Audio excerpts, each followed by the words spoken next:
attaching the transfer, which, as you'll notice, has a slight curve to it. That is so that when you pop it around your mug, it's not going to be distorted, and the design fits with the curve.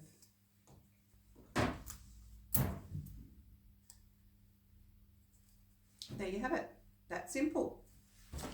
Slide it inside the shrink sleeve. Make sure it's centered. Then use your heat gun to shrink it down.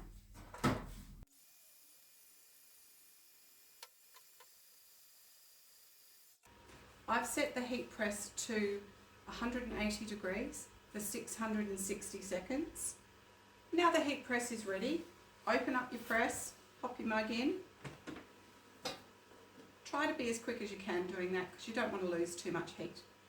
Then press start.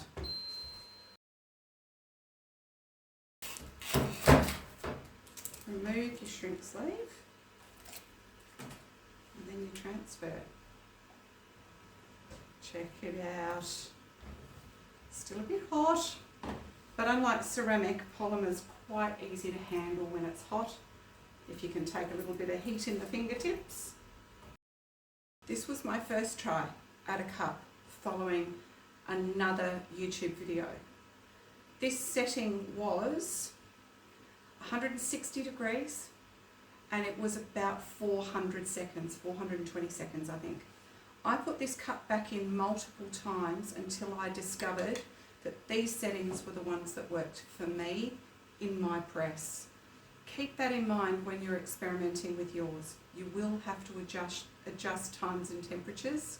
Regardless of what other people are doing on their videos, you need to just take it slowly and try different things and you will get there.